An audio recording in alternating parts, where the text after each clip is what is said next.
Hi, my name's Joe. John Posse / professional photographer. Welcome, Joe. Thanks. Anyway, I do a lot of photography and I just want to talk a bit about it and some of the art behind doing photography. I made an elaborate keynote presentation, which is probably going to take most of the time. We're going to go over some of the points. Focus, depth of field, shutter speed, composition, and subject matter. The first one, most people understand focus. You have glass, light goes through it, it bends. When it touches, the points come together, that's a focus point. Most people understand what focus is pretty well, so don't really need to explain it. The other part's a little bit more interesting. Depth of field. You can see the flowers on the left, you can't see the background, the flowers on the right, you can. This is done by adjusting the depth of field.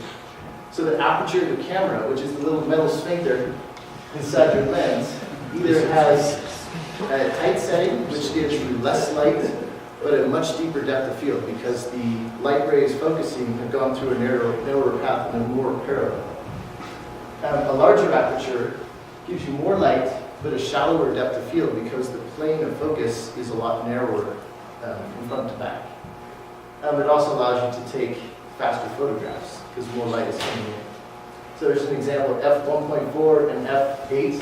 It's basically 1/8. So this is 1/8, the width of the aperture. This is 1/4. 1/1.4 the width of the aperture. That's how you measure what's called f-stops. So some examples of photography. Here's a wet leaf.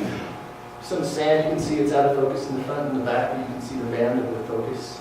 This is an inflatable shark that I let go in my backyard, but there's a tree in the foreground out of focus. B.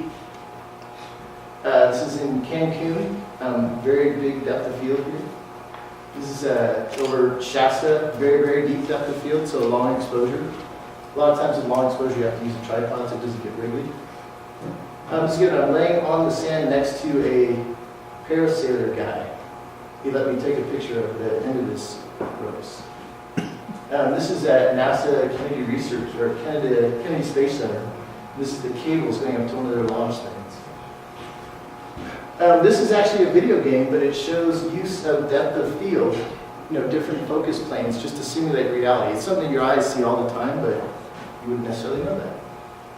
So shutter speed is the next item. So fast motion, fast shutter speed, intentional slow shutter speed for blurred effects.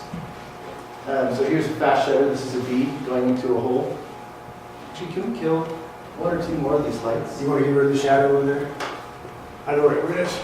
Yeah, I can know where that one is. This is actually a very fast shutter speed of a wave going over some rocks, but this wave is about an inch tall. It's very, very close. This is, many, many pictures to get this one right.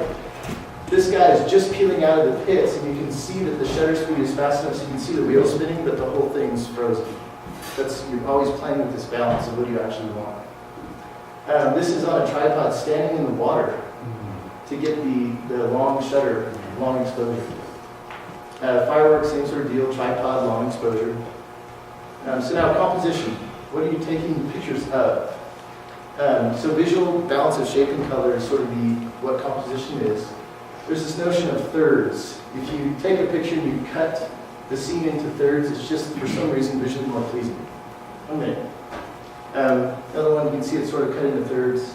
Interesting subjects. That's a nuclear reactor in a weed on a beach across the way. Some little pebbles. Each one of these pebbles is like a couple millimeters wide. The same picture from before, but composed with a bunch of sky. So when you put this huge, it looks kind of cool. Snowman with some neat things behind it. A shell on the beach. This is pulling over the side of the road on the way to Tahoe. This is a glass lake up in Tahoe. This is a glass lake 200 feet underground in a cave. And then this is also a glass lake showing the sky, and you'll notice it kind of throws you off that there's lily pads up in the sky, but it's actually a reflection. Surfers, they gotta go really fast. This is usually a lot longer. Flowers are cool, but really as textures to me. I'm not into flowers, but I like the textures and the colors of them. This is kind of neat. This is a balloon or a kite that was actually big enough to drive a truck through. It seems to be massive. It's kind of things you just find and go, wow, I gotta take a picture of that. This is Philippe Hamon. He's a little plastic pig that's gone around the world with me. Here I just read the, that's it. Great verse.